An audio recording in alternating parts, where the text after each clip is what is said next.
Ever wondered how trailblazing risk leaders navigate uncertainty with finesse and confidence? Uncover the surprising connections between their personal journey and professional prowess, and get ready to learn and elevate your risk management game with the RiskMasters podcast. Join host Julien Haye in collaboration with Risk.net as they delve into hidden gems of risk leadership through engaging conversations and thought-provoking insights from board directors to chief risk officers and business leaders. Culture is king, and risk management must be about value creation, not just compliance. Risk management is not a static discipline. It's a dynamic conversation about leadership, innovation, and the courage to question assumptions. In today's episode, Brenda Boultwood, former Chief Risk Officer, academic, economist, and Silicon Valley executive, shares lessons from a remarkable career across global finance, energy, AI startups, and the International Monetary Fund. Please note the views shared by Brenda in this conversation are her own and do not represent those of her current academic or institutional affiliations. In this episode, we explore the future of enterprise risk, the real impact of AI on GRC, and why psychological safety and strategic alignment are essential for resilience. Brenda challenges us to rethink risk not just as a control mechanism, but as a driver of growth, learning, and transformation. Whether you're building a risk culture from the ground up or reshaping it for a complex world, this conversation is packed with insights. If you find this episode valuable, please like, follow, and leave a review. It helps us reach more professionals navigating risk and leadership. For more interviews, show notes, and resources, please visit the website avitium.com. I'm Julien Haye, and this is RiskMasters. It's my pleasure to welcome Brenda Boultwood on this new episode of RiskMasters. We are going to talk a lot about your career actually today, and also how that dovetails into risk management, because you had a fantastic career spanning quite a number of different areas. So very rich perspective there. And so I'd like to welcome you on the show today. Thank you very much, Julien. It's an honor to be here. And I look at the list of podcasts you've done, and, I feel, again, honored to be part of this group. So thank you for doing this. And also your focus on the women in risk management. It's long overdue and appreciated. Thank you.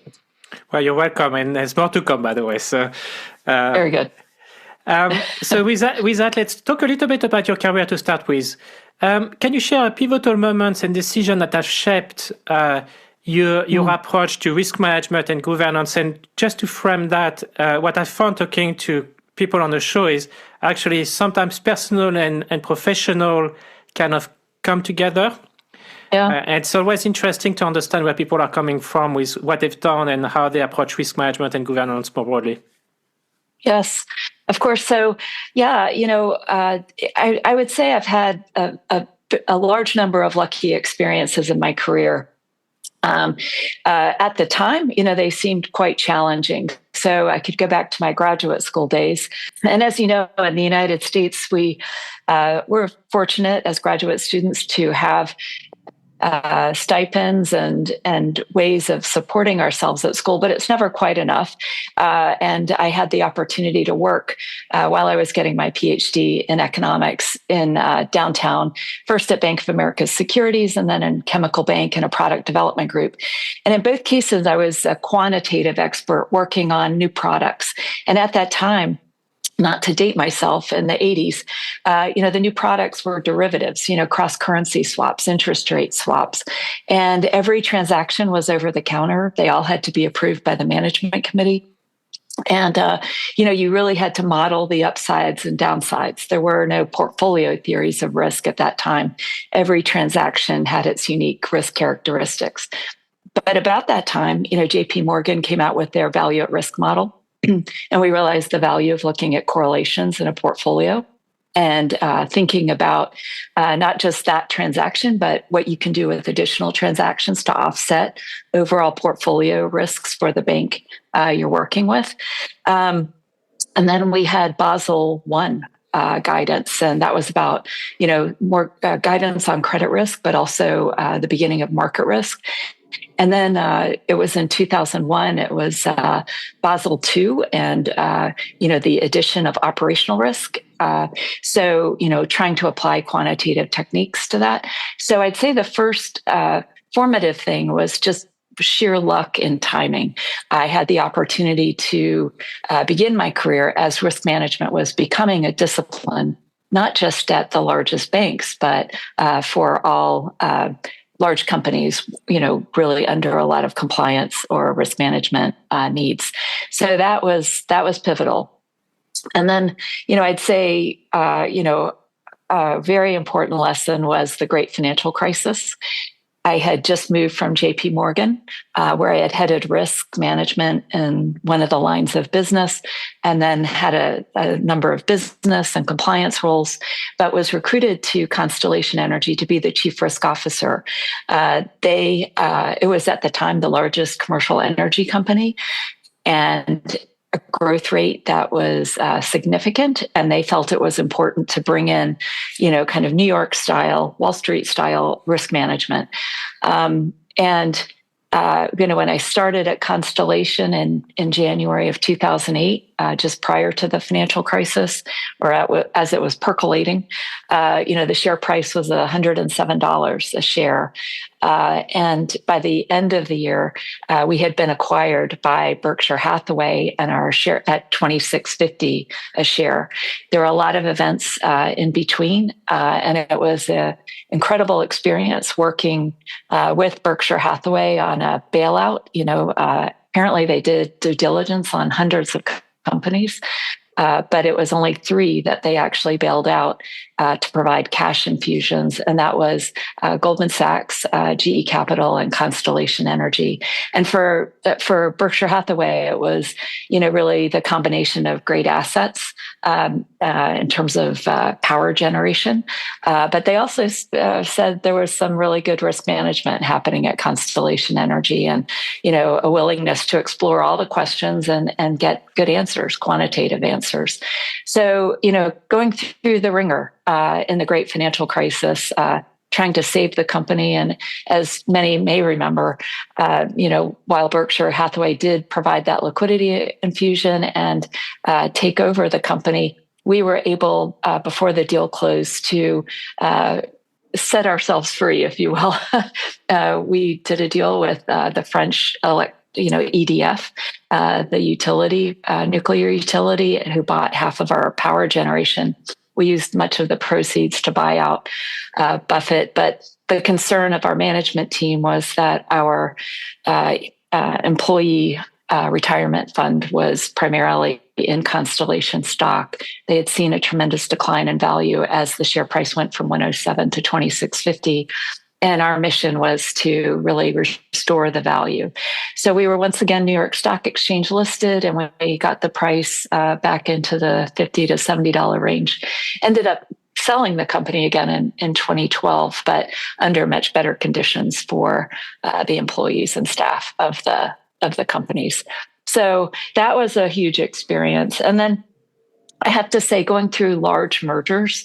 So the first in my experience was I was at PwC, and at that time, IBM acquired our IT consulting business. It was MCS was the name, Management Consulting Services.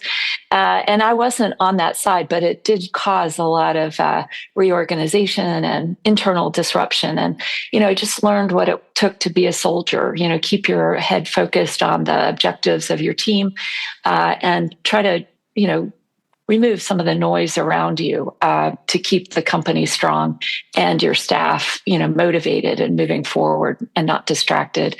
And then, of course, living through the Bank One and JP Morgan merger, and then, the merger acquisition of Constellation by Exelon. So all of those were, they're very, very difficult experiences personally, but as a leader, you have to really keep your team and your company focused on what's most important. So it wasn't just the risk management piece that was, challenging and important, but also the leadership and bringing teams together, and learning through a crisis. Some personalities freeze others thrive and become very resilient. And it's surprising how many people really simply get paralyzed by all the action. And then, identifying those people that can soldier through and really continue to create the great ideas and continue to lead teams.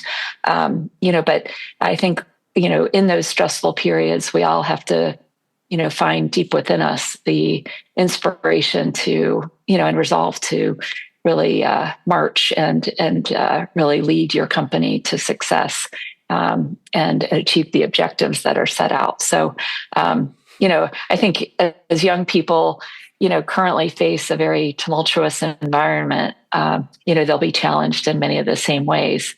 Context will be a little different, but the personal challenge is similar. It's about building resiliency, isn't it? Right, and it is.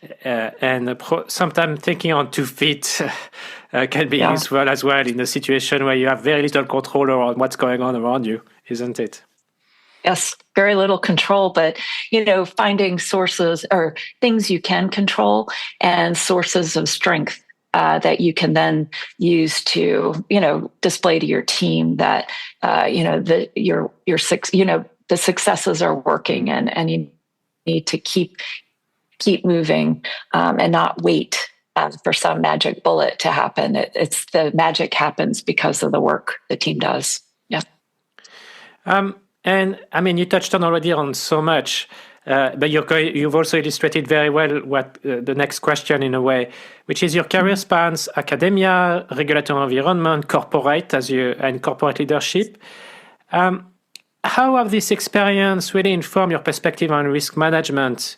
And we're going to dive a little bit more on that, but just at high level. Yeah. Julien, you've been very kind. I mean, some would call it a very checkered background. I look back and it definitely wasn't linear. But, with each experience, I've learned, to really focus on what I value most, which is, the opportunities to learn and the opportunities to work with strong and smart people. And I feel so fortunate, as I've moved from academics, as you mentioned, into financial services, with a period in consulting, and then to the energy sector, and then to Silicon Valley in software, as well as artificial intelligence, and then to a large nonprofit, the International Monetary Fund. And now my great wish was to go back to academics and find myself in the classroom again. So I feel lucky, each turn has shaped me in a different way. But I also, in my life, I just tried to take advantage of the greatest opportunities to learn and work with great people. I received some career advice early that, choose the best companies, choose the best organizations. And I haven't always chosen well with hindsight, but I have to say, there is something to the name and reputation. So, when I was starting my career, it was names like GE and Pricewaterhouse and, JP Morgan that were the stellar names. And, to say that I've had the opportunity to work in many of those fine places, really matters. So, my advice would be really to focus on, moving to a very strong company with great leadership, but making sure it's a good fit for you personally as well. And when you go for your interview, it's not just them trying to find you, it's you trying to find your spot. And whatever it is that provides you that intrinsic motivation, determining and taking a risk, in your own career about whether you'll find it there or whether you need to keep looking, or sometimes when you're there, whether you need to change. Well, I don't think I'm yet to meet people who really have linear career path. In my view, it doesn't really exist. True. But it also provides that holistic picture that enables people to strive, actually. And you mentioned the IMF, so you've led the enterprise risk framework over there, haven't you? Yes. And so if I were to use your experience there, where do you see, or what do you see the key driver of success in enterprise risk management in a very volatile and complex environment, in fact. Yeah.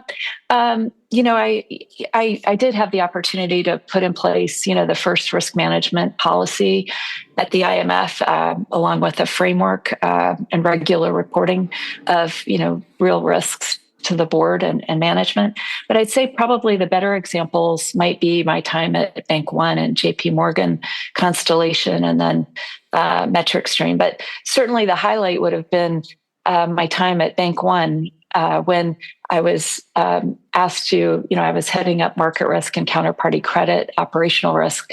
But I was also, my highlight was running the weekly risk committee. It was every Monday at noon. And for Jamie Dimon at the time was the CEO, and he would walk in full of energy.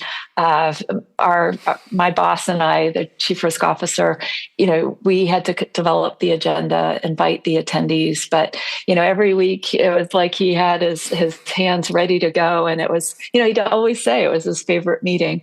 And it was really, of course, where you would review, just progress on actions that have been taken, risk levels and so on. But it was really the place where we deliberated our risk appetite, and questions like, did we want to co-brand a credit card with the National Rifle Association? Or did we want to put a bank branch in a large church in a big state in America, right? And there were no right or wrong answers, right? It was just what was best for the organization, given, the risk appetite of our leadership. So I think, seeing that in action and seeing how those decisions are made, sometimes very quantitatively, based on, business models, sometimes, relying on that, but then bridging to, what is the gut instinct? Is this the right thing for the franchise? Will it grow the franchise? Will it harm that reputation? So, but I learned, that tone at the top is really important. The desire to link risk management to the strategy, to the budget, and to performance management of individuals in the organization. Also, the desire to staff the risk management organization with the best people, either organically, as you grow people, but also as you hire in, but also through performance management, are you able to rotate the best people, best performing people into the risk team, in order to give them the opportunity to kind of change their perspective on the organization. I always called it wearing a sombrero, where you have a hat, you can see everything a CEO can see, right? And it's just such a unique way to undertake a career and gain a broad perspective. And it may not be for forever for every person, but it definitely is important for, I think, everyone that needs will eventually end up in senior management. I also think, having a CEO that practices what they preach and ensures that the CRO and his or her team always have a seat at the table, so that they're part of the discussion and are relied on. It's a two-way street. You've got to give in order to get. But that tone has to come from the top, and then also a governance structure that isn't based on fear, where the escalation of risk issues is encouraged and enhances your performance, and also kind of the decisions that come down. Whether it's about risk appetite or, whether certain risks align with the strategy and whether we have room for them in the budget. People have to learn to take that as, constructive to their business rather than an impediment. And then, a desire to quantify risks, look at trends, really dive deeper, not just as, we think about new business opportunities and how to grow the company, but also, we've developed a strategy. What are the risks, in that strategy, and having that strategy exposed to risk assessment, but then also circling back as you've done your risk assessments across your business, included external and internal, like what are the key risks to the strategy right now? And I think that's not to go on too long, but that's probably a big existential question right now for most chief risk officers, given that a lot of the pillars of society, just our underlying democracy, the effectiveness of our institutions, the way they're being challenged. And, I'm in the United States right now, so very focused on this here, but what do we take for granted in establishing our policy that could unravel in terms, it could be regulations and compliance, but it's also the institutions we rely on to keep the organization functioning, the lights on, literally, and how effectively will they operate. So, yeah, some big existential strategic risk questions today, but, having the room and working with a team that really wants to explore those issues and how the company is going to, no matter what, is going to thrive and grow. Because good risk management is about how you grow a company in a smart way. It really is about value creation, isn't it? Right. And in fact, I think it's a perfect segue to the next point, because one of your role actually was CRO, but not Chief Risk Officer, but Chief Revenue Officer at 4crisk.ai, where clearly you focused on product strategy and partner channel development. And here I'll be curious to see how you think organizations should better align risk management with innovation and strategic goals. And I think you already started giving some flavor to that, but can you dive a little bit more about how that connected to that role specifically? Yeah, I think, it's a great question. And I think for many organizations, and in particular 4C Risk, they're doing well still today.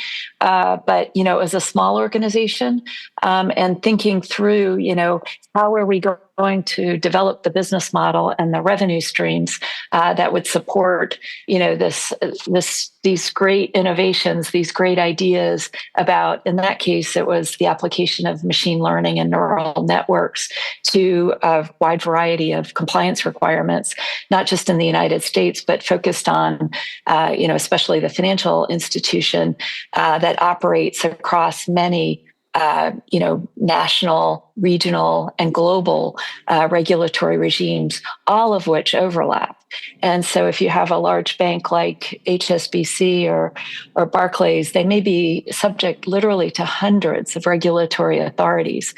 But many of those regulations, whether it's, the way they're doing online banking or managing deposits, managing investment products, they'll be guided by regulations that have very common themes. So, being able to use machine learning to define, what is common, what is unique to a specific country, and then using generative AI in order to generate policies that would ensure compliance with all of those core requirements, and then be very explicit where you need special policies to meet unique sovereign regulatory requirements. So the company plays a very important role, and I think the use of AI and that type of technology will continue to grow. And so there it was really about how do we really try to, really emphasize, the capabilities and grow the company with those capabilities. Whereas if you're on the other side of that equation, if you are the large bank that is subject to all those compliance requirements, how can you use technology and innovation? Again, a very strategic risk, not just because it's changing, but also because you built your institution with certain capabilities and especially people with skill sets that will all feel, some will see big opportunity, others, and probably most will feel threat to themselves and their current role. So, if you're on the other side of that, how do you create the environment where, we're all free to learn and explore and get excited about these new innovations, but also, the people that really stick in and learn these things, really seeing their roles evolve, right? And being rewarded for their open-mindedness and curiosity about how these things would work and helping to bring them into the institution. So, it's about people, it's about processes, but ultimately for the organization, it's about managing strategic risks. And for foresee risk AI, this technology innovation is a huge opportunity. Others see AI as an enormous threat. But how do we convince our teams that this is also for them, for every single person, an opportunity? But they're going to need to adapt, right? So it's a mindset. But that's really, became very evident. I spent almost 9 years in Silicon Valley. I wouldn't trade it for anything, because without that mindset, no organization thrives and survives. And you now can say, on the other side, to the companies using the software, and in particular using the AI, the same is very true. So we've got to all adapt and thrive. And when I talk to my two daughters about their careers, right, it's times are very different, than when I was growing up. But you're going to have to lean in to all that new technology and the innovation and make it yours, right, and how you shape the organization.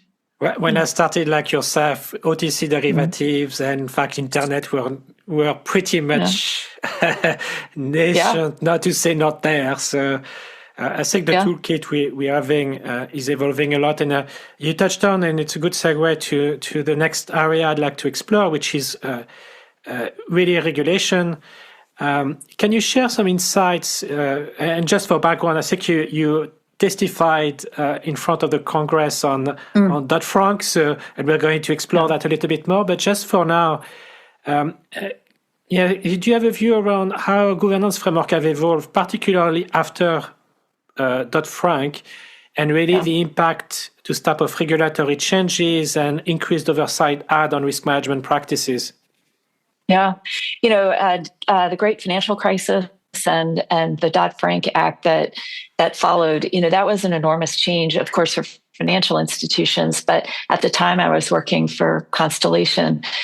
So also for energy companies, this was an enormous change in regulation when we relied on financial derivative products to hedge exposures and like a financial organization, lock in profits at a kind of a level of risk that was acceptable to management.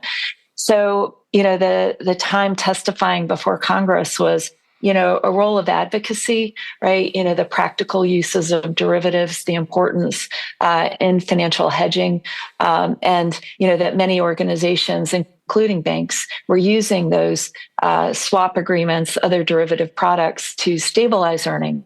And not to create new sources of earnings. It was really, on one side you had, physical assets. On the other side, you had derivative contracts in order to lock in your risk levels as well as your profits. So, having the access to those markets was important without undue regulation. But I also think whether you're a financial organization, an energy company, anyone using derivative products, there were a lot of lessons that we had to soberly assess after 2008.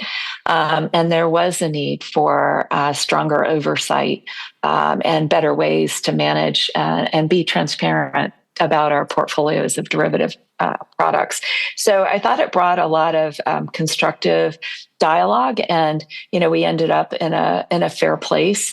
And we've experienced our share of market turmoil. Nothing like the great financial crisis, but we have seen bank failures that have been isolated, and I think the market has had a lot of confidence because of the high capitalization and the transparency around the derivative portfolio. So I would say, though, that Dodd-Frank brought kind of regulators and their oversight to the forefront.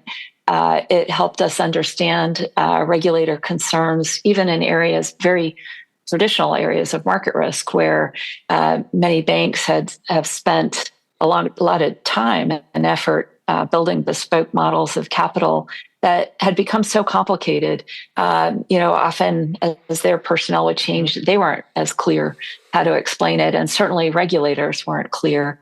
And I think to some extent felt manipulated or gamed in a way by what was going on. So, we've moved back to simpler standard approaches for market risk quantification with a rise in stress testing. And I think anyone in market risk management would say that was long overdue, right? There's a value of having a standard measure like VAR, value at risk, but, really you gain much more insights from the stress testing, scenario analysis, the simulations you perform. We also saw organizationally the movement of risk management, especially in the banks, to really a solid second line, a well-defined second line. That was an important move, but wasn't sustainable long term. And so you've seen, that a lot of those people have moved back to the first line, with the second line really focused on oversight of risks, policies, and then their challenge role.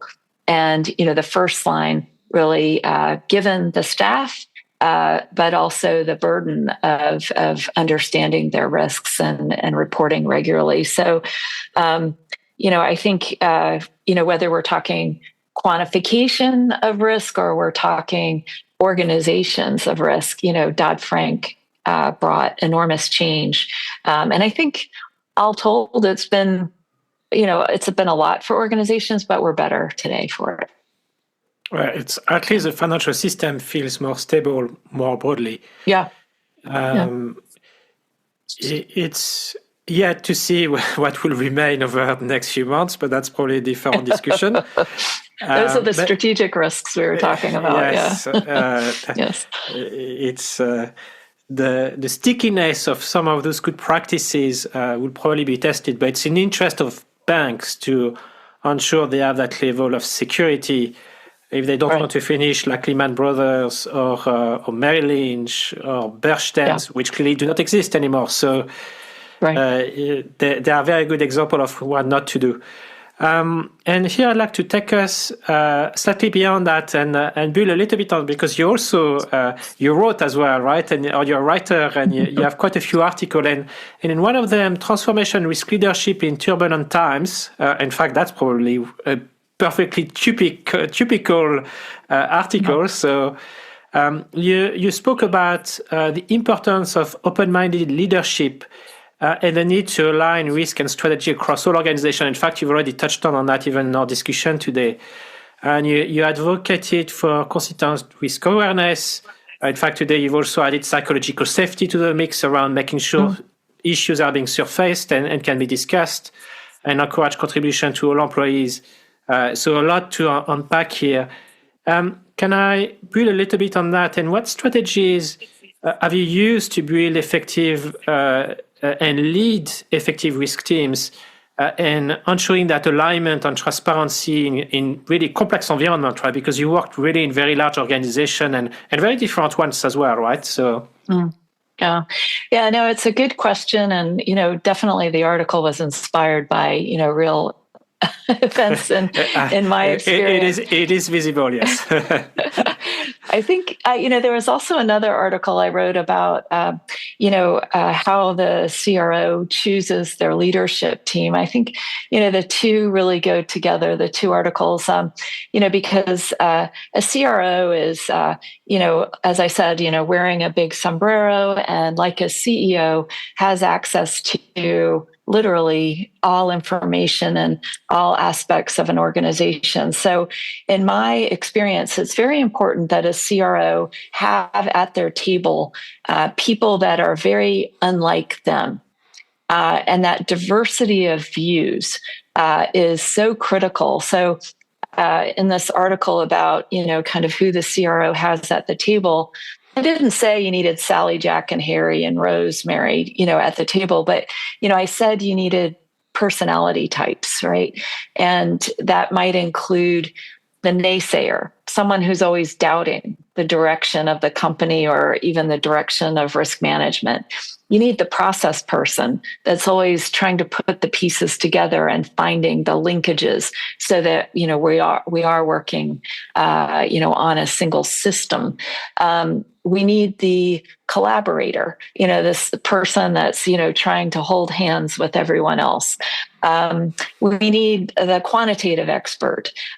We need the psychologist. We need the driver, and so as a CRO looks at their team, especially their direct reports, it's important that you reflect on, you need people that know market risk, credit risk, counterparty credit risk, operational risk, compliance risks, reputation, environmental, ESG risks. But all those people need to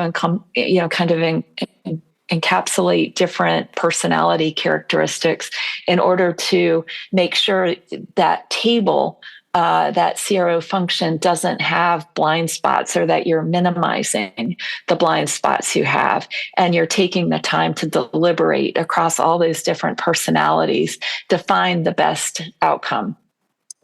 If you fill your table with people just like you, answers can be very swift and rapid and almost seem automatic, but they're guaranteed to eventually bring you into unexpected situations, because there's often just too much you overlook.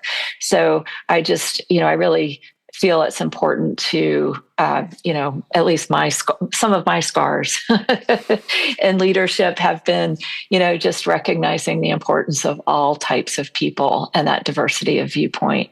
But with that goes, your ability to not just manage your team and have that diversity of views, but also make sure that the business people that you're working with understand and appreciate what your mission is. What is your strategy as a chief risk officer?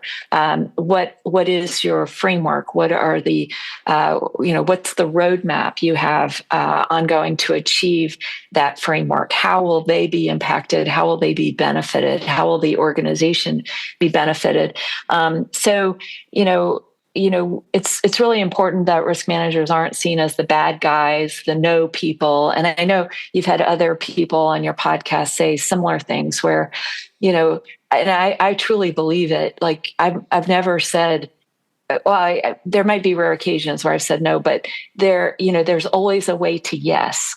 But it takes a lot of collaboration between the risk team and the people in the business. And, in my experience, there may be hurt feelings or, short-term outrages and outbursts, but, you maintain your calm, steady presence, and long-term people realize that, that was probably best, right?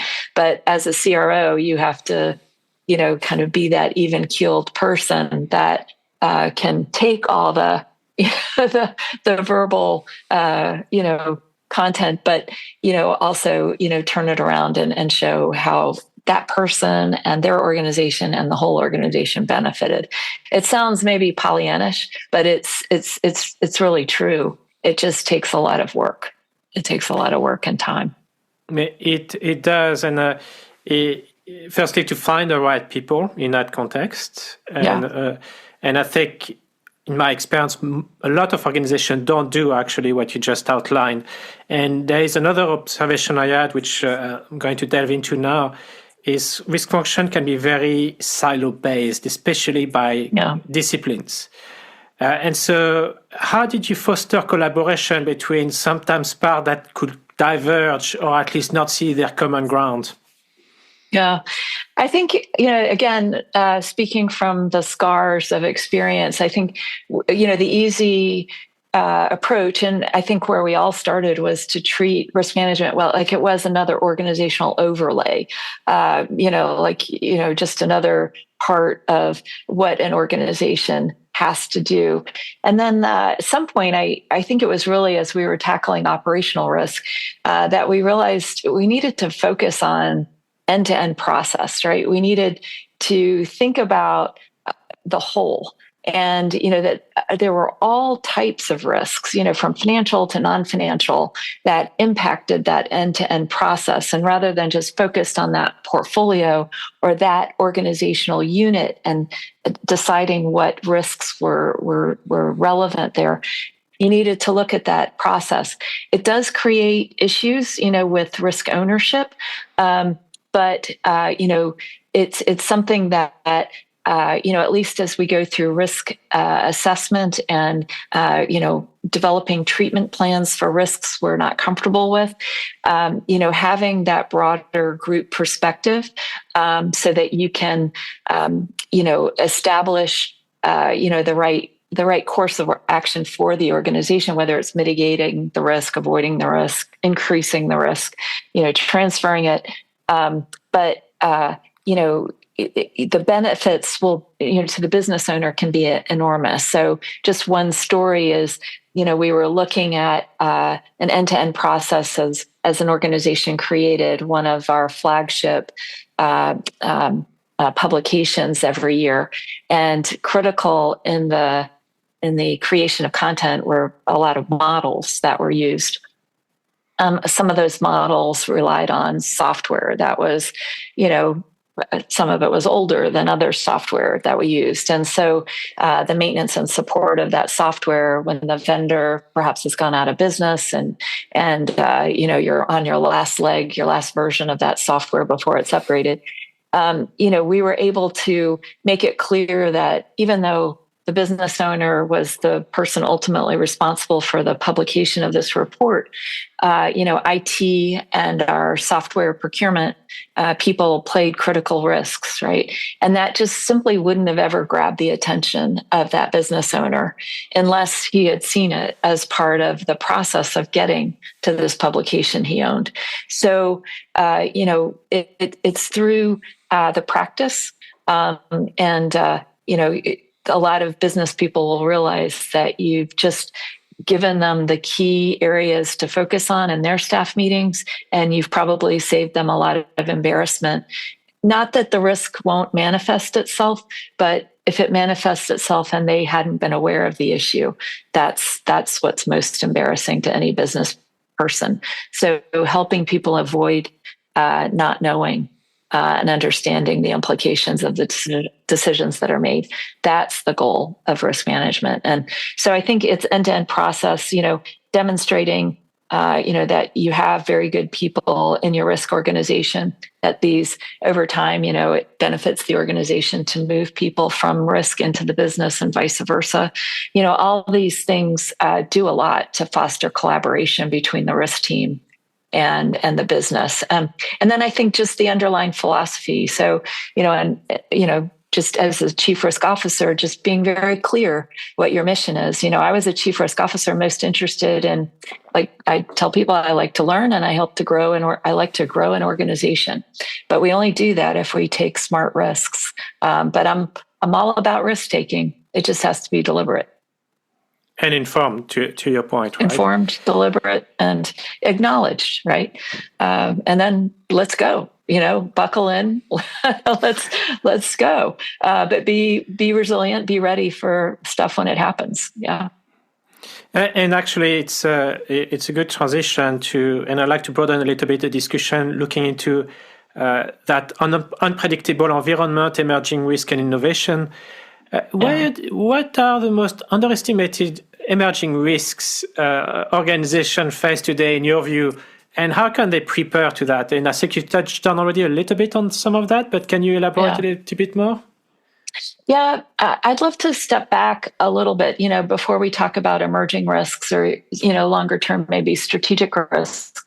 I really think organizations need to do a better job. And I think I'm speaking to myself as well, because, if we look at, foundational economic theory, we learned that, if we can apply probabilities to a situation and we understand the impact or consequences of that, we can develop a risk management approach. But I think that we've taken some leaps. So, risks where you can form objective probabilities are understood. And you can think about, the insurance industry and the likelihood of storms or water damage or, and there are actuaries that deal with a lot of historical data and can calculate based on that history and, factoring in other variables for how climate is changing, they can forecast pretty well and decide, are we going to sell property insurance in California or do we need to exit that market, right? I mean, they can make those decisions based on objective probabilities. But a lot of times, especially in financial risks, we may not be able to anticipate all of the possible outcomes. But we've become used to assigning objective probabilities when really we need to be more clear that it's a subjective assessment and the situation we're dealing with is really one of uncertainty. And this was very clear if you go back to economics in the early part of the 20th century. Frank Knight, John Maynard Keynes both referred to uncertainty as something very different than risk. In fact, Frank Knight talked about radical uncertainty, right?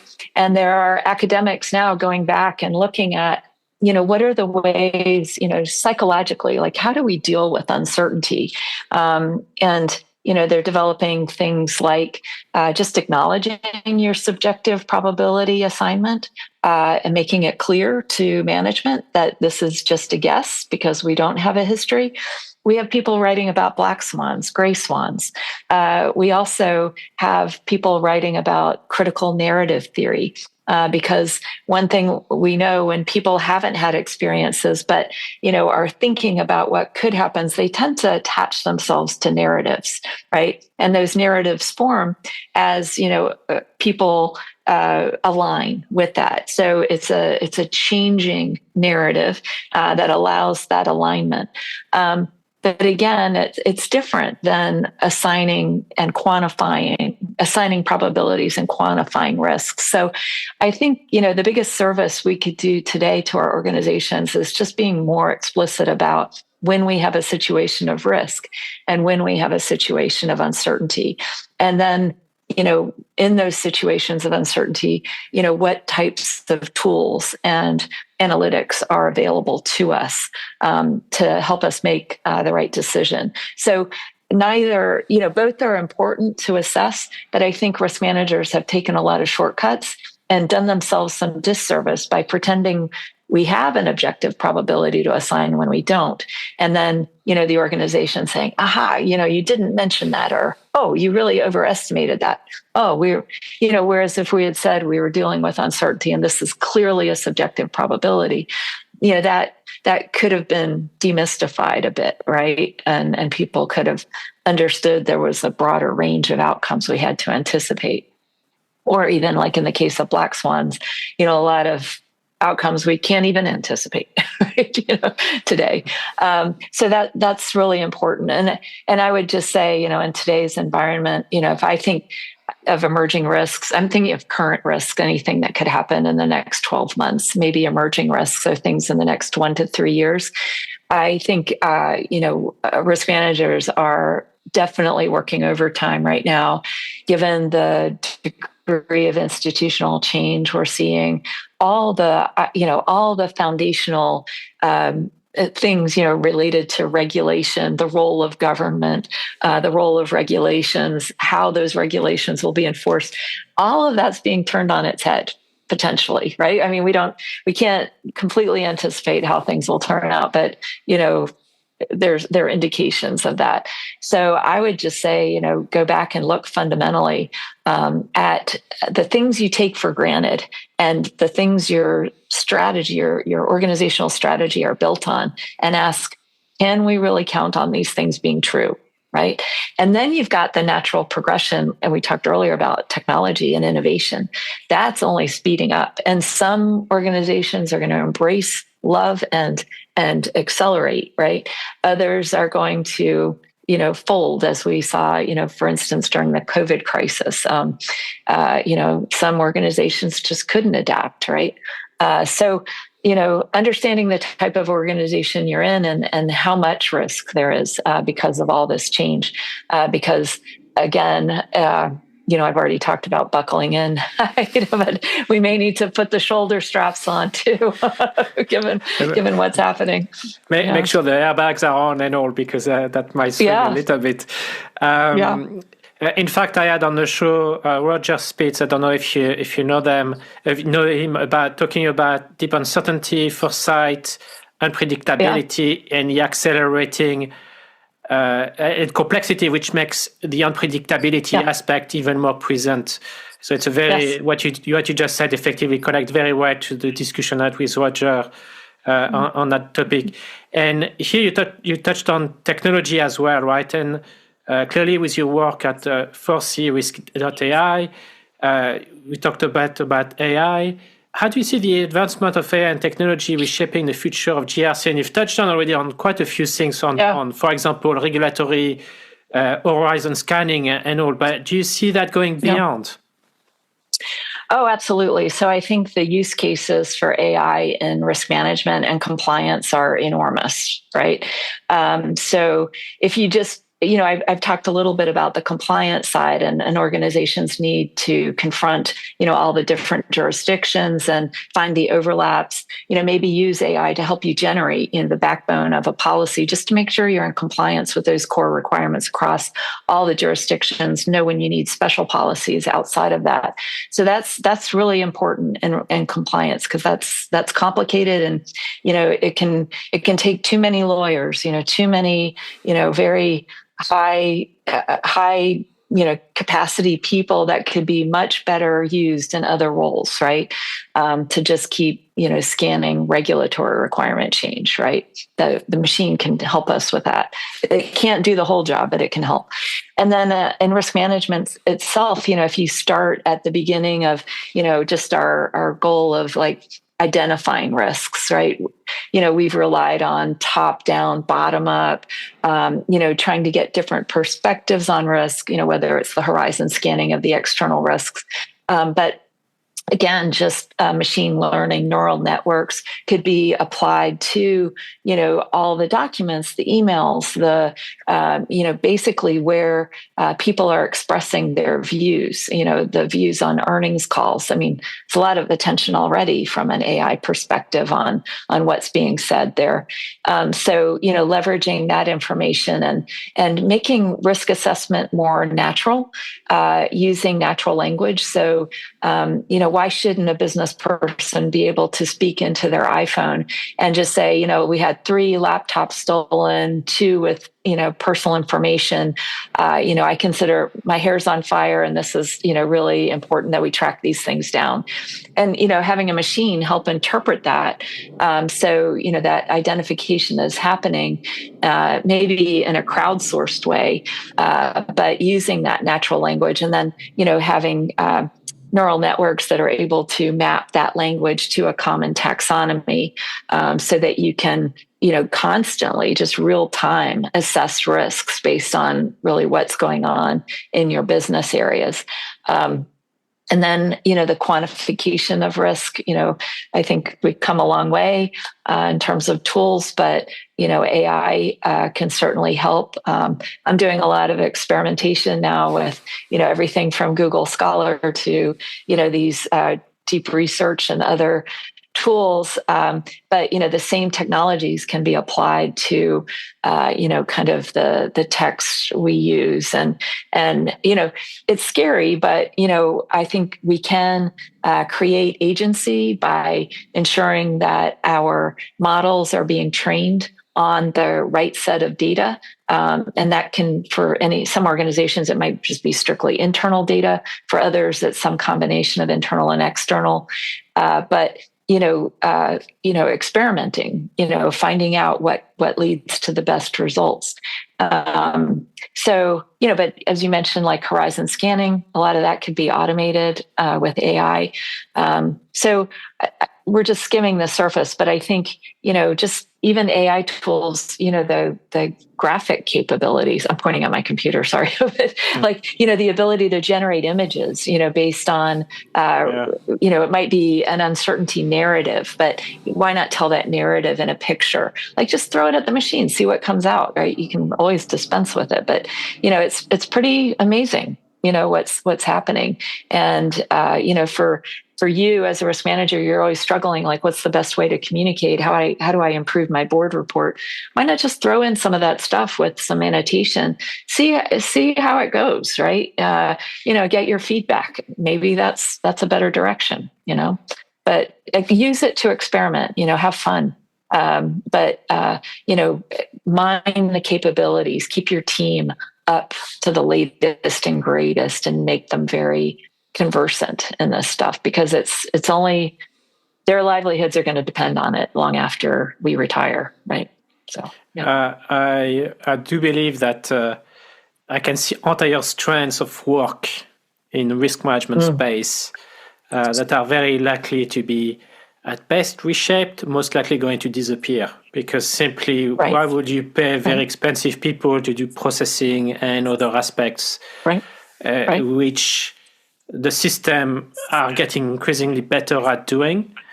I also believe that risk function have been a little bit slower at adopting new technology, and are in that context very risk averse actually. But they will have to catch up, because they have no choice. The rest of the organization they work for are embracing already those technology aspects. So they have to follow suit, in my view. But one aspect we probably could explore a little bit more are ethical considerations, right? And what do you think comes into ethic, or when it comes to AI in risk management? Do you see anything that organizations should pay attention to? Oh, absolutely. So, AI risk is a growing field. I think we're still figuring out, what that framework looks like. I think there are important discussions going on in the industry, as I read the blogs on AI development, as we move, towards whatever we call, artificial general intelligence, and the amount of agency, that we give, to the machine, and to what degree will a human be in the loop, in that decision making. All of that is foundationally about ethics, right? And I think organizations are rightfully conservative today, but I think they're going to have to do a better job with AI than we did, say, with GRC software. Where, it was, we'll just keep our archaic approaches, or, have, a variety of tools, and, continue to struggle with aggregation, because we can't agree on a common taxonomy, or we can't agree on, all those problems are going to seem trivial pretty soon, right? Very trivial. And, the machine is going to find the common language, right? If we haven't established it. So, deciding the areas where you want to exert control. It might be in the language. It could be in the way risk is assessed, and the distinctions an organization makes between risk and uncertainty, like what we just talked about. All those are, ways of creating agency in the AI models that we run, and not just being run by the models, right? So I feel like it's a huge responsibility. It requires a team that's really deep into these tools and their capabilities, understanding their, just their wonderful strengths, but also their shortcomings. But the shortcomings we talked a lot about last year around hallucination, for example, are just, they still happen, and when I do my work on AI, it's, I still have to check every source, but I'm finding there's a lot less hallucination now than there was, right? Especially when you work with these higher version, AI tools. I completely agree with you. I observe the same thing as well. So, yeah. Yeah. So, so then it's like, these, having that diverse group of people around your table, what functions do we feel comfortable, allowing the machine to play a bigger role? How will that evolve? And then, what is the value added we will bring? Right? And being very explicit, make that part of the roadmap, explain it to the organization, right? Don't let the organization explain or force it on you. Right? Because that's what will happen to a risk organization if they're not out there with their own strategy and communicating very clearly what their approach and roadmap is. So don't let that happen to your risk organization. You've got to, on the one hand, it's about the agency the model has, but it's also about the agency we require, of our little organization within our bigger company, or whether it's profit or nonprofit. But we've got to be very deliberate and ahead of this stuff, or else it's just gonna. I think there'll be a lot of people that say, "Oh well, why don't we just do all of risk and compliance in a machine?" And that will seem very reasonable, unless there are people that explain why that we'll use machines quite a bit, but it's not going to be the complete function. Right. I had the privilege to have a good discussion with Britta Hackman on his show, and we actually talked about that in the context of market risk, and the view that ultimately market risk is going to be the machine. And if you look into algo trading, it's already what's happening, right? The machine itself does it's so fast anyway, there's no choice, so they do all automatically. Yeah. But what that meant for the market risk function is that their role shifted from doing the monitoring and oversight to setting up the strategy and the rules that will frame the execution as defined by the machine. And exactly. For me, it's a perfect example of what you just described, in a way where the fundamentals of what the function is all about will evolve. And that applies to market risk in the same way it can apply to credit counterparty risk as well, where it's very much quantitative based, right? Yeah. But also being aware that, within market risk, you have, you say you're monitoring your FX risk. But, having the people there that say, okay, what's new in this environment? And, all of this talk about tariffs, and, we're seeing a lot more volatility in currency risk today, right? So, we may have thought that we figured all that out. We had algorithmic traders. We maybe had a few junior traders that were just kind of managing the machines. And now you're realizing, oh my gosh, these are levels of volatility we haven't seen in decades. Where are our experienced FX traders, right? Where are our views of, where this is all going, right? And a bunch of new undergraduates working with the algorithms are not going to have the answers to those questions. So, understanding the capabilities, but also the limitations, and where you're going to need, in that case, like needing to step in and you may have to bring people out of retirement who remember volatility of the 70s and 80s, right? That's what it's looking like. No, it's organizational knowledge, isn't it? And maintaining and keep developing it. And I'd like to go beyond again that, and to go back perhaps a little bit to. In fact, we're talking about derivatives, so and here it's connecting Dodd-Frank with the derivative market.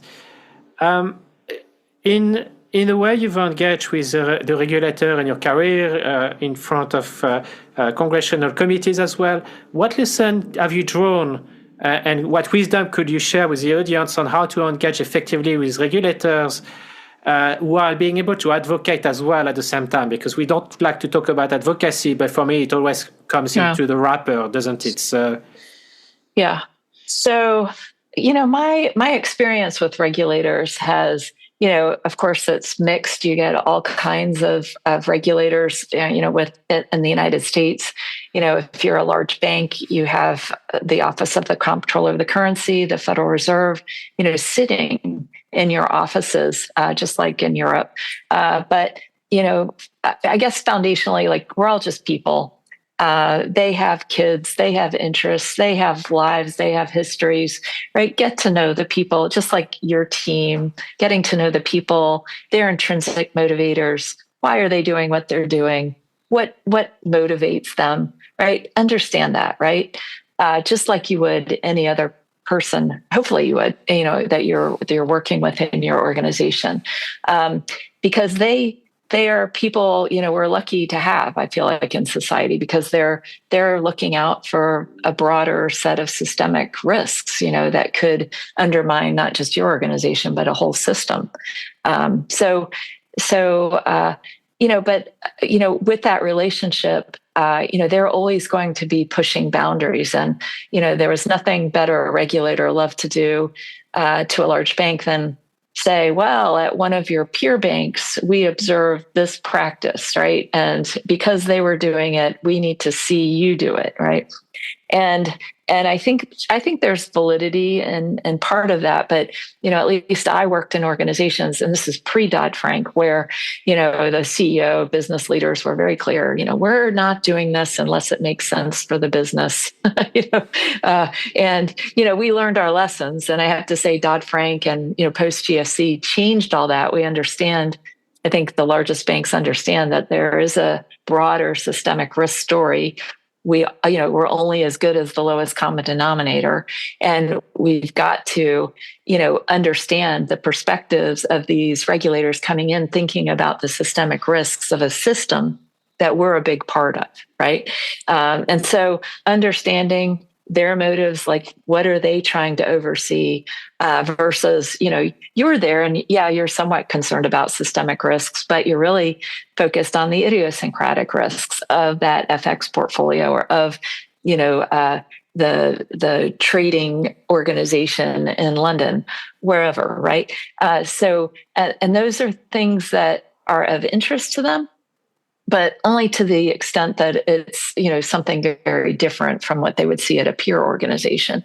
So in terms of gaining intelligence about the systemic issues they're focused on, but also it's an incredible source of information about what others are doing. So they might not mean to tell you, but you can learn a lot from other things they're observing. Use that, right? Use it. But you can only do that if you have a good relationship. They understand your motives, you understand theirs. So I think, it's just about dealing with other human beings. And, I can say that, I have a long Christmas card list, and that list it includes not just people I've worked with, but also the people that have overseen my work, right? Whether it's a regulator or someone from outside the organization, because that's the kind of relationship we developed, right? So, and then all those points of contact, they move in and out of organizations. You just never know where people are going to end up given all of our checkered backgrounds, so it pays to have a good relationship and then keep in touch, right? So, yeah. So respect and, admire them for the types of risks they're trying to help your organization manage. Yeah, absolutely. And as you say, it's a small world, so it is. You always having good relationship is always useful, but it's also good to have, as you said, that holistic understanding of why they're here. And you touched on systemic risks actually in that context. I'd be curious to draw you a little bit on your building a bit on your PhD in economics and systemic risks. Do you see any kind of use of economic theories in the context of risk management, and especially having that holistic systemic view of risk management? Oh, yeah. So I'm actually writing a paper in this area right now. I think, economists are doing more and more work in the area of systemic risk and particularly bank failure.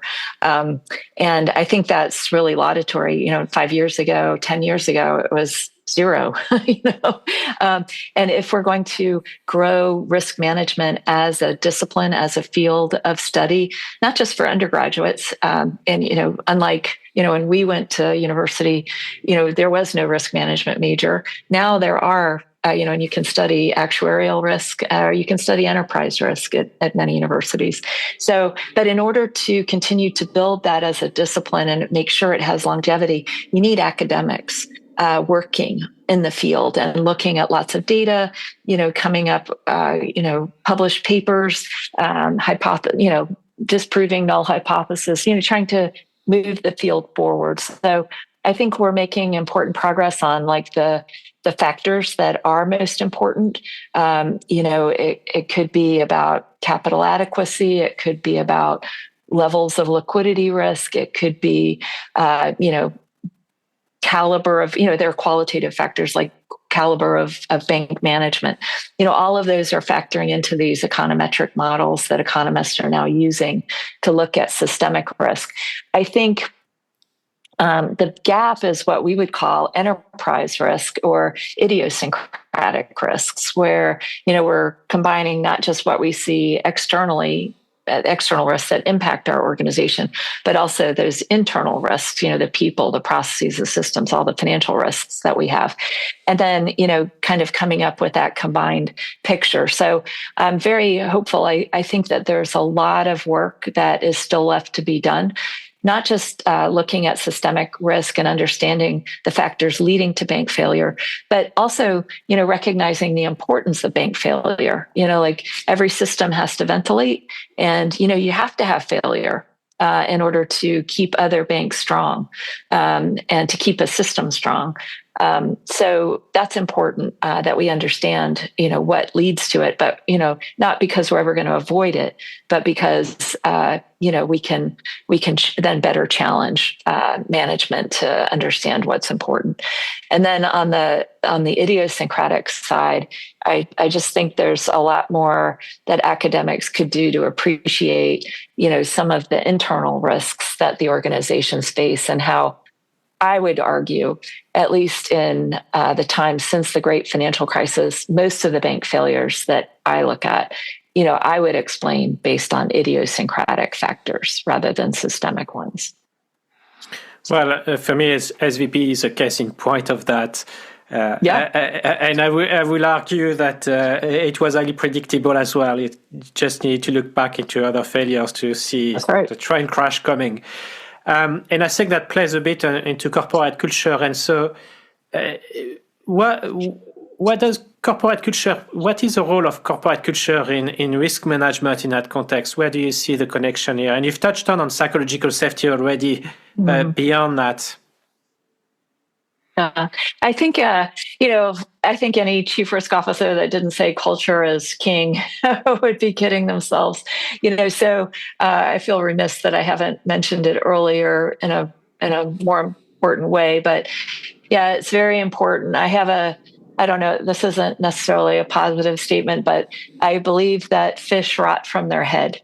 And, when you see an organization that has had major risk management failures, it's really not hard to identify, the cultural issues that led to that, right? And I don't want to name names, but, there's a long trail of organizations, and, either they didn't think the risk management function was important and they staffed it with people with no experience, just thinking any business person could be the chief risk officer and set up the processes and systems, attract the right people, to create a strong risk management function, only to be found that is not the case. That there's a very unique skill set that combines, risk management skills with business skills to create a successful risk organization in a growing, successful organization.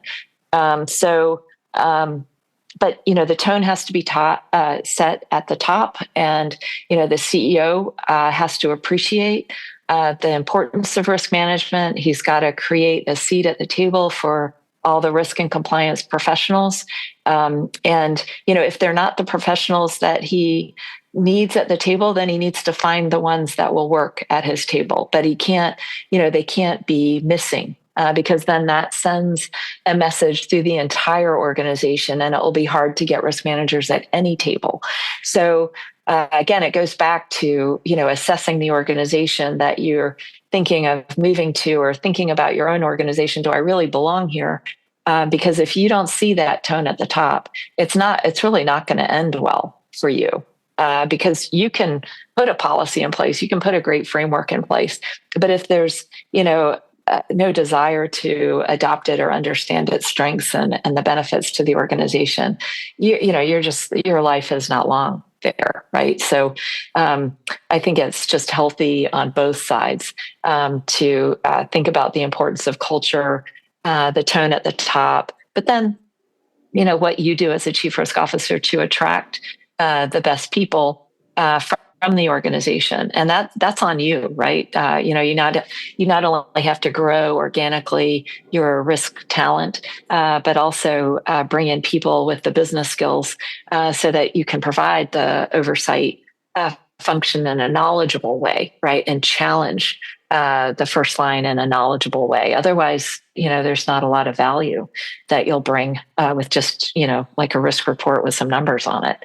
So, it's very much an art, and but it's all about culture that's set, for by the CEO and the board for the organization, but also the culture you create in the risk management team, so that you're pulling in people from the business because they're curious and feel they need to have some of what you give, what they learn in your organization, to develop that sombrero and that appreciation for everything going on in the organization in all its complexity. Well, the risk function is like finance to an extent, is one of the sphere function where you can actually see the entirety of an organization and how the operational aspect interconnect back to the strategy as well. Which is personally why I decided to join the risk function in the first place, because I found that very exciting. And you touched on something which is critical, and actually I'm going to name names because I've done that before. For me, one case in point of what you mentioned is Credit Suisse, which had, from what I could see, stellar actually risk capabilities, which told them there were quite a number of problems, and a good example of that is Archegos. Where the risk function and the risk governance flagged there was a problem there, and they decided not to do anything because it was not safe internally to actually raise problems in that context, which dovetail into psychological safety. And I've seen that quite a lot in my career, which is why I decided to write about it. So my future book is actually precisely about that, for that reason. And with that, you've already touched on psychological safety a little bit. How do you think how can organization embed psychological safety to make their governance and risk management more effective, transparent, and actually drive innovation as well? Because psychological safety can actually enable better risk taking, doesn't it? Yeah, it sure does. So again, just drawing on that idea of tone at the top, how do you put that into operations, right? How do you make that, a force within the organization? Well, I really believe it starts when the CEO requires, when we're having a business and strategic discussion, that there is a discussion around the risks, right? What could go wrong? What are the opportunities, but also what are the downsides? How likely do we think that is to happen? After a while, that kind of discussion becomes very fun for an organization, because you learn that there are certain business people that immediately embrace it and say, look, this is my opportunity to come clean. I'm going to put all my issues out on the table. If that thing happens, I wrote it down. I talked about it in the meeting. It was there. It could have happened. I didn't think the probability was as high as perhaps it really was, but we did discuss it. And it's kind of a get out of jail free card, right? Because it's really those business managers that maybe gave a risk assessment, but didn't bring up the issues that actually later occurred, where people then have to question all of their judgment, right?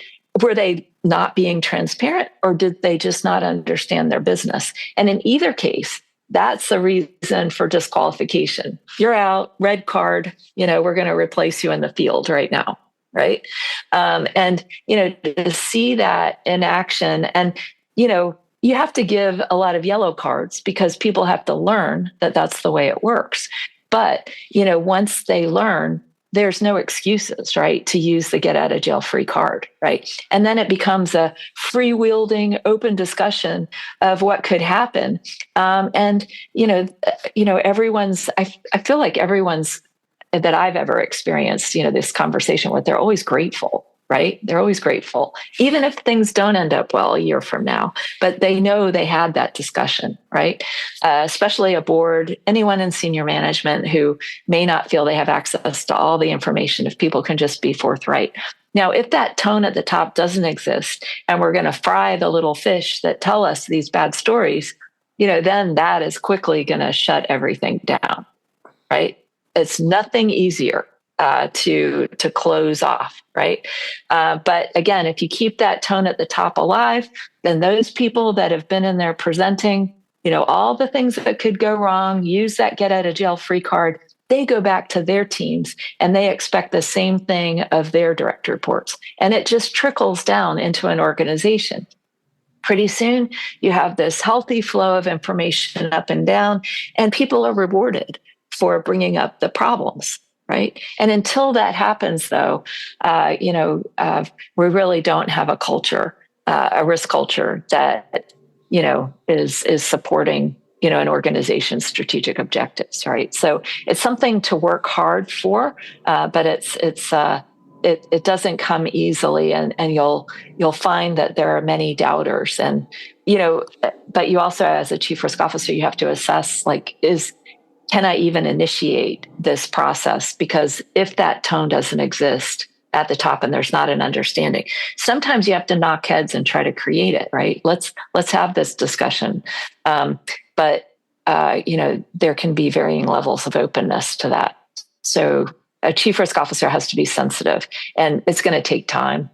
It doesn't happen overnight. And, only in some organizations can you knock heads. Sometimes you just have to wait for the right people to be in the right seats.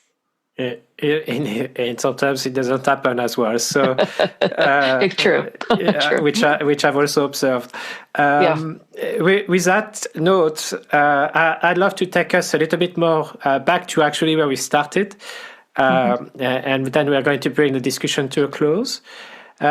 So throughout your career, I was tempted to say you moved seamlessly. I actually not know, and you mentioned at the beginning of the call, the discussion, it was not exactly linear either, so it might not have been that seamless, and it might have been tumultuous.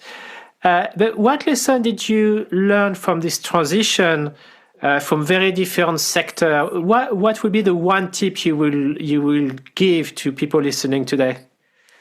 Yeah, I guess... I would say that you've got to be, clear about your intrinsic motivators. Like I said before, it's about learning and working with very smart people. I've always loved that. I think, though, that translating that into a career and kind of creating that environment and a platform to grow people in your organization. It also requires you to, you've really got to have good listening skills. You've got to always try to keep it simple. You've got to never assume people understand. In fact, you should probably assume you have to say things at least 7 times for people to, begin to process it with everything else they have in their minds.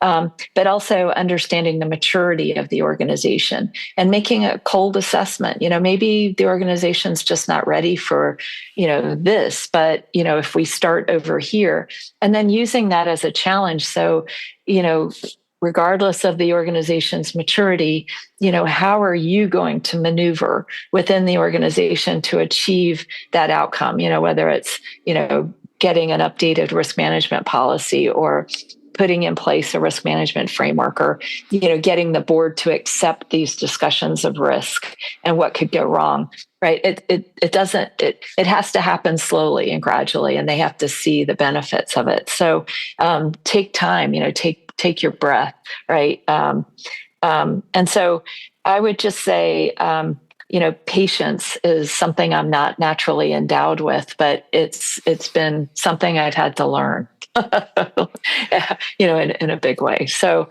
that's probably the advice I'd give, but also just to take risk and then sometimes reflect, is this the right place? Are there other things I could be doing? And that's really hard to do, because momentum will take you a long way. But sometimes it's a long way to a place where you're not so happy. And for me, that's never been worth it. And if you could, and that's probably part of the answer to the next question, and if you could revisit any role or project, what would it be and why? Yeah. Well, I feel like I don't regret any. I have no regrets. That's the good thing about looking back. I think that, my time in Silicon Valley was very interesting because it was the first time, I was directly in the middle of all this technology, the innovators, the founders of companies and kind of the magic, but also, the egos they bring to their companies. So, and finding the formula for success, when you're dealing with, you have, like venture capital and private equity investors. What do they want? What are their timeframes? Who are your customers? What are their timeframes? How quickly is the technology advancing? And how do you carve out and, make this company successful? So, in our case, like, ultimate success would have been like an initial public offering and going public and, seeing the company grow, with all that new access to capital. But, the company is still there, the GRC company I worked with, but it just, external things happened. The IPO market dampened. Companies weren't so sure they wanted to be public. And, access to private capital was more and more plentiful, right? So, industrial organization also evolves. So I would just say that, apply that patience, learn the value of, what the product managers do, the value of strategy, and really just try to, understand, the motivations of everyone around you. Because while you may be working furiously towards that objective of an IPO or just customer growth, in the case of the Silicon Valley software company, others may say, oh, well, we just need to take care of the customers we have, or we need to solidify our market position. And so, you have to be okay with that evolution. So I guess I would have just gotten out of I only worked for Fortune 100 companies prior to that. So I just had to change my mindset. And I don't think I did it as rapidly as perhaps I could do now, but that was something I learned.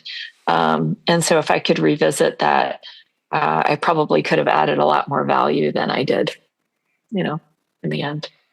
Yeah, well, it's always learning from past experience, isn't it? We can always do better with hindsight. Yeah, so. Yeah, true. True. And I feel you already shared a lot, but any additional advice you would give to any emerging risk leaders today? I go back to those intrinsic motivators. Find out what inspires you. Learning. Growing people, growing a team, creating new things, forming strategy that is resilient to, all the risks you're seeing,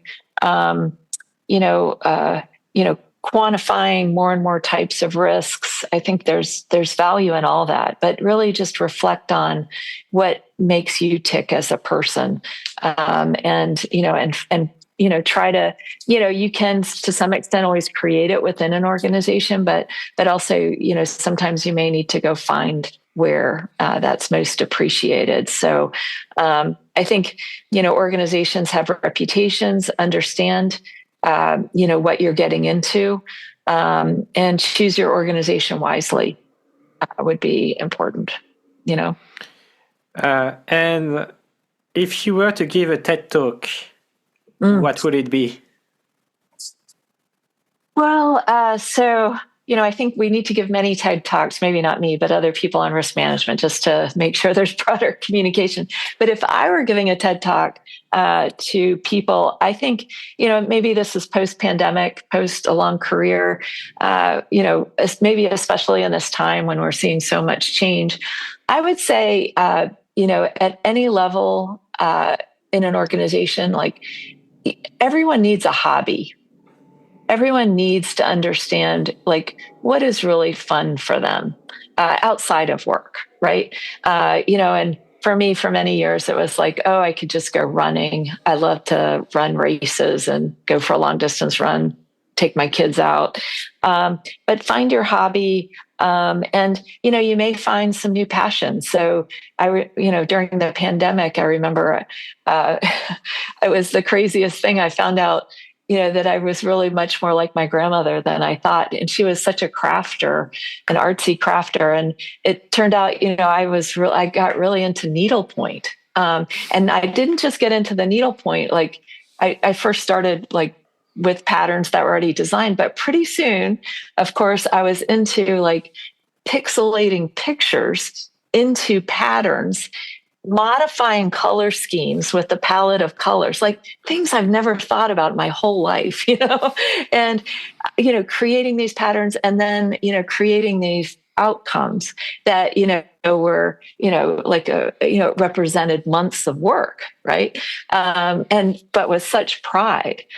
So I found, a deep appreciation for like these amazing pictures, whether they were photographs of a beautiful picture in the Prado Museum or, just something, a piece of nature that you happen to pass by, capturing that image and then creating something that was always a memory. So I think, you surprise yourself over your life, what these things are. And, if someone had asked me, would you ever be needle pointing, when I was 20 or 25, I said, oh, my grandmother loved that, but are you kidding me? That's not me, but it is me, and I'm glad I found it, albeit a bit later than I should have. But we all need to really think about our hobbies and what gives us joy. Yeah. That would be my talk. Are we going to find you in an art gallery or perhaps on Etsy as well?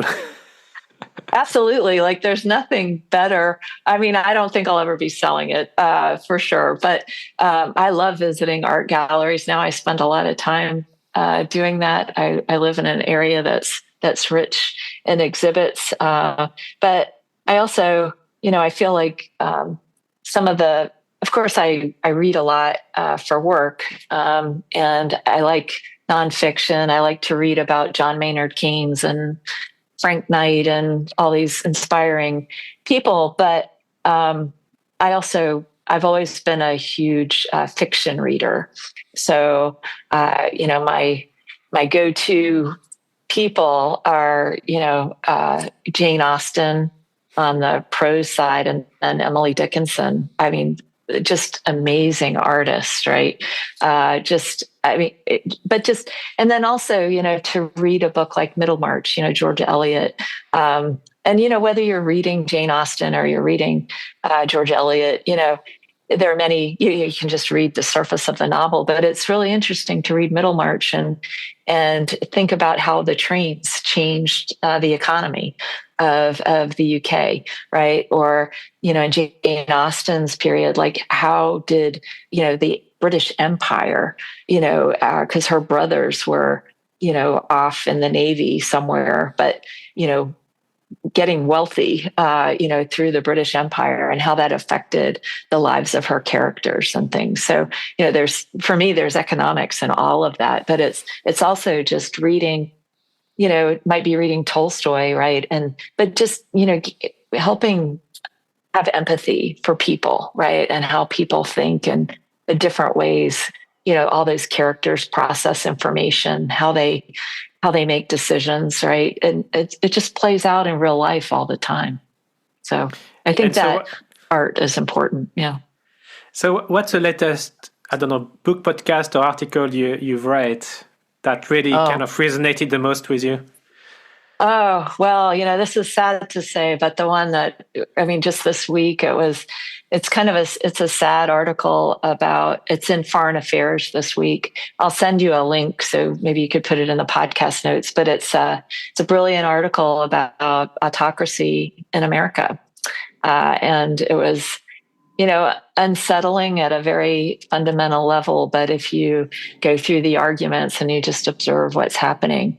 That's on one side. So, but then after I read that, I have to go back to some Emily Dickinson, and I'll just focus on a poem and really, try to escape to a different world, because, it's honestly the only way I can get to sleep at night if I've made that escape. Well, Brenda, thank you so much for your time today. It was a treat. We covered so much ground. I think we've covered many, many, many topics. In fact, from risk management to AI to corporate governance to Tolstoy and a few others. So thank you so much for such a rich discussion. And I wish you best of luck. Julien, thank you. It's all inspired by you. So thank you very much. And thank you for what you're doing for risk managers. And, it's helping to mature our discipline. But we've also got to, get a lot of young people interested in what we're doing and show them that there's a really amazing life and, impact you have on your organizations. But also, maybe in academics or in a nonprofit organization. So your impacts can be in many places. Well, you're certainly a role model and inspiration in that space. So again, thank you so much for your time today, and look forward perhaps to have you again on the show once we see the horizon evolve again to share some thoughts in that space. Thank you so much, and speak to you soon. Thank you, Julien.